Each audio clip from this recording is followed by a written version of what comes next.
My name is Dr. Nick Merriman, Director of Manchester Museum in the UK, and I support Art TV Pakistan and wish it all the best for the future. I think biennales are really important for cities because they provide us a way in which art and the importance of art in a city can be showcased to the city, its citizens and visitors from all around the world. They have huge benefits in terms of developing artists and developing their connection with the public. And they also have a really strong economic benefit. In Manchester, we've started an biannual festival, which has had huge impact, both economically and socially. And it was in recognition of the importance of these biennials that Manchester developed its own two-year festival. I think having a biennial for a city is important for artists because it gives them an opportunity to showcase their work, often in a city that they have long historical connections with themselves. It allows their work to be shown alongside the work of other really major artists, often drawn from all around the world. So it helps develop their own practice. And of course, the process of collaborating on the biennial develops and stretches their own practice as artists. The new North and South network was established early in 2016, and it brings together 5 North of England institutions in Manchester, Liverpool and Leeds, and 5 South Asian biennials in Karachi, Lahore, Dhaka, Kochi and Colombo, in partnership with the British Council.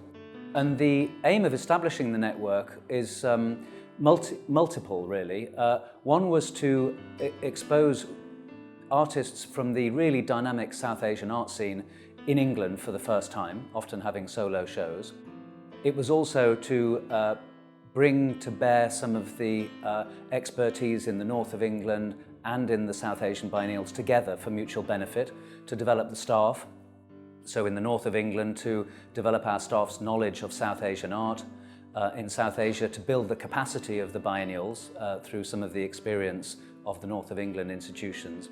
And also to enter into a critical dialogue between North and South. In terms of Karachi Biennial, we really wanted it to be on board because this year will be the first example, the first iteration of the Karachi Biennial. So it was really exciting to be in at the beginning of something in such a major city of over 20 million participants. And the ambition of the biennial to engage with such large numbers of people as a really democratic biennial really excites us, and we hope will influence our own practice. One of the reasons for establishing this network was because in Manchester, 14% of the population is of South Asian heritage, and we felt we weren't engaging them sufficiently. So we wanted to develop something that would begin to engage them in a really significant way.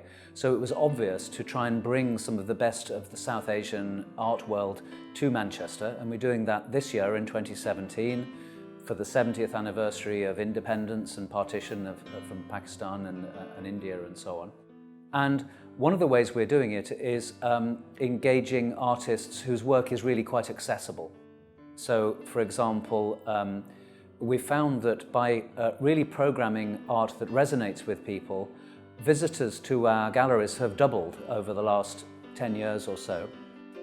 We're also doing, for example, a performance work in the Museum of Science and Industry in Manchester, not an art gallery, but it involves a performance artist who's doing work around a steam locomotive that was made in Manchester, was worked for Indian Railways, and then was transferred to Pakistan at partition. So it was actually one of those locomotives you see in black and white footage taking people to safety across the dividing line around partition. So that's a really accessible form of work that we hope will engage large numbers of people, and is a really good example of the way in which we want to really democratize the way in which our artists engage with our local South Asian community. It's my first time in Karachi, and I've already been excited by the dynamism of the city, of the art scene here, and also the great ambition of the people, volunteers working to establish Karachi Biennial. So what I hope is that it gets off to a really fabulous start in October and then becomes embedded as an essential part of the city as the people of Karachi, funders and politicians realise what an important potential this has to add to the life of the city.